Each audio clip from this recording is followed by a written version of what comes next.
renungan harian, dan ilustrasi. Mudah sekali kecewa. Semuanya ini kukatakan kepadamu, supaya kamu jangan kecewa dan menolak aku.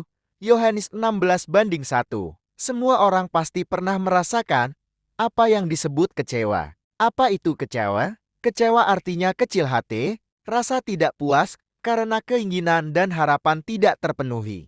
Jadi, rasa kecewa sering kali timbul di dalam hati seseorang ketika apa yang diinginkan dan diharapkan tidak sesuai dengan kenyataan. Ketika rencana yang kita buat tidak satu pun terlaksana, kita kecewa. Ketika permintaannya tidak dipenuhi, seorang anak kecewa kepada orang tua. Ketika anak-anak sulit dinasihati, orang tua kecewa, merasa diacuhkan dan tidak diperhatikan. Suami menimbulkan kekecewaan dalam diri istri. Seorang gadis kecewa kepada pacarnya karena telah ingkar janji. Banyak sekali faktor yang membuat seseorang mengalami kekecewaan. Ada banyak orang Kristen kecewa kepada Tuhan karena doa-doanya belum mendapat jawaban. Berapa lama lagi, Tuhan, kau lupakan aku terus-menerus? Berapa lama lagi kau sembunyikan wajahmu terhadap aku? Mazmur 13:2. Kecewa karena merasa sudah melayani Tuhan sekian lama tapi hidup sepertinya tidak ada peningkatan.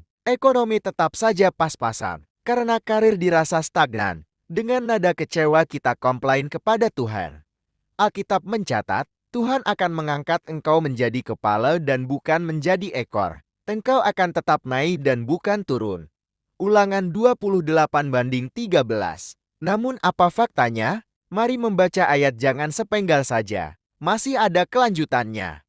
Apabila engkau mendengarkan perintah Tuhan Allahmu, yang kusampaikan pada hari ini kau lakukan dengan setia. Ulangan 28:13. Jadi sebelum kita kecewa dan memprotes Tuhan, tanyakan pada diri sendiri terlebih dahulu. Apakah kita sudah melakukan perintah Tuhan dengan setia ataukah belum? Pada dasarnya kita kecewa karena masalah-masalah yang kita alami. Dan Tuhan selalu menjadi sasaran kekecewaan kita. Padahal sebagian besar masalah kita seringkali sebagai akibat dari kesalahan dan ketidaktaatan kita sendiri. Tuhan tidak pernah berjanji bahwa hidup orang percaya bebas dari masalah, tapi Dia berjanji untuk menolong dan memberi jalan keluar untuk setiap permasalahan hidup kita. Renungan kedua, menikmati kesetiaan Tuhan. Jika kita tidak setia, Dia tetap setia karena Dia tidak dapat menyangkal dirinya. 2 Timotius jam 2:13. Ayat di atas seringkali disalahartikan oleh banyak orang. Kristen, enak ya menjadi orang Kristen, kita bisa hidup seenaknya. Berbuat dosa apapun, malas baca firman, jarang ibadah, dan tidak usah repot-repot dalam pelayan. Toh jika kita tidak setia, Tuhan tetap setia.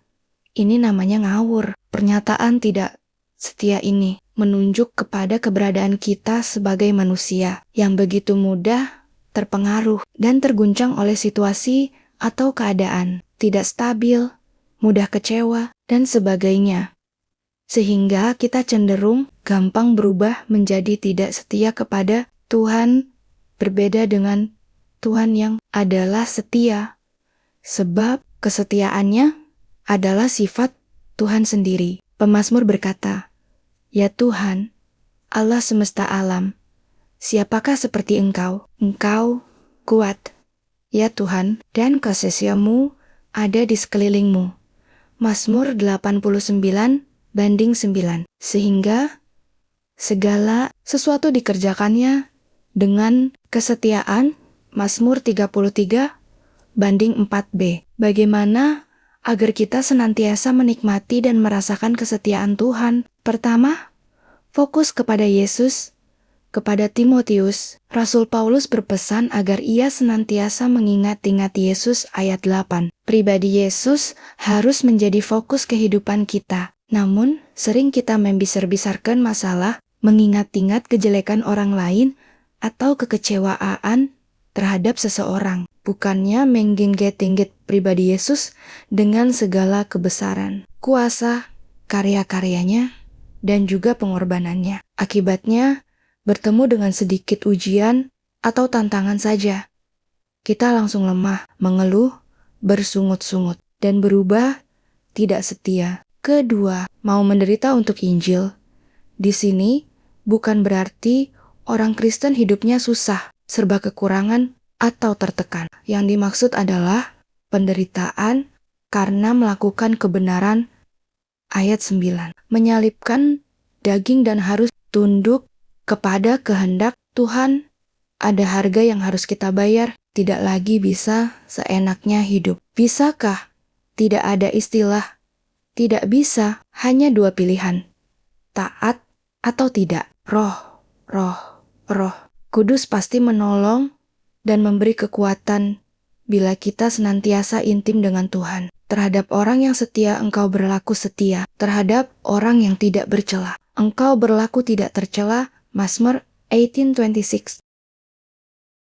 Ilustrasi. Antrian di konter nomor 3.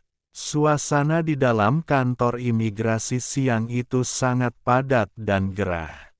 Di antara puluhan orang yang mengantre, ada seorang pria yang terus-menerus melihat jam tangannya dengan wajah gusar.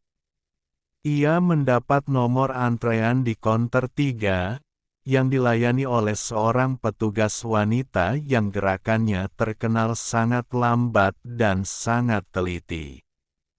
Pria ini datang dengan membawa map tebal berisi berkas-berkasnya. Di kepalanya, ia sudah menyusun rencana setelah urusan ini selesai, ia harus segera pergi ke bank, lalu bertemu klien, dan sorenya menghadiri makan malam penting. Baginya, waktu adalah uang. Melihat konter di sebelah kanan dan kirinya bergerak sangat cepat, pria ini mulai menggerutu kesal. Kenapa saya harus sial dapat petugas yang lelet begini? Bisiknya dalam hati.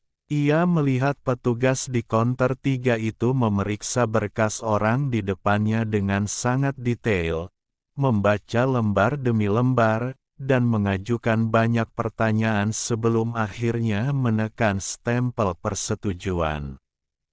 Ketika tiba gilirannya, pria ini langsung menyodorkan mapnya dengan kasar ke arah meja konter. "Tolong cepat ya, Mbak.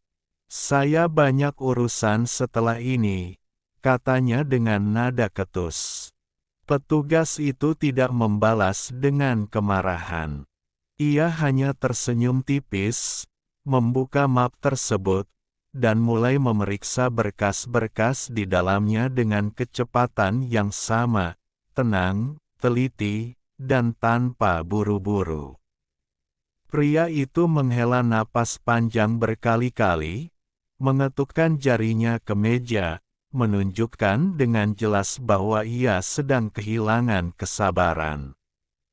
Namun, di tengah pemeriksaan, gerakan tangan petugas itu mendadak berhenti pada lembar fotokopi kartu keluarga dan dokumen pendukung lainnya. Petugas itu mencocokkan sebuah nomor di komputernya, lalu menatap pria itu dengan serius. "Pak, untung saya periksa pelan-pelan. Ada satu digit nomor di surat rekomendasi instansi Anda yang salah ketik dari sistem pusat mereka. Kalau saya langsung stempel dan loloskan sekarang, pengajuan Anda otomatis akan ditolak dan diblokir secara permanen oleh sistem pusat karena dianggap data palsu." Pria itu langsung terdiam. Wajah gusarnya berubah menjadi pucat. "Lalu, saya harus bagaimana, Mbak?" tanyanya, suaranya mendadak mengecil. "Tenang, Pak, karena kita ketahuan sekarang sebelum sistem mengunci, Anda tinggal minta surat revisi 1 lembar ke kantor sebelah, lalu bawa lagi ke saya tanpa perlu mengantre ulang." "Saya tunggu," jawab petugas itu dengan tenang. Pria itu keluar dari antrean dengan perasaan yang campur aduk. Langkah lambat yang tadinya ia maki-maki di dalam hati, ternyata adalah perlindungan yang menyelamatkannya dari bencana yang jauh lebih besar. Di era modern yang serba cepat ini, kita seringkali mengagungkan kecepatan dan menganggap segala hal yang lambat atau tertunda sebagai sebuah kerugian dan kesialan. Kita ingin semua urusan kita, karir kita, dan rencana hidup kita berjalan secepat konter di sebelah kanan dan kiri kita. Namun, kita sering lupa bahwa kecepatan yang tidak berhati-hati sering kali menyembunyikan kesalahan fatal yang bisa menghancurkan kita di masa depan. Ketika hidupmu terasa berjalan lebih lambat dari orang lain, atau ketika rencanamu tertahan oleh situasi yang menjengkelkan, belajarlah untuk tenang.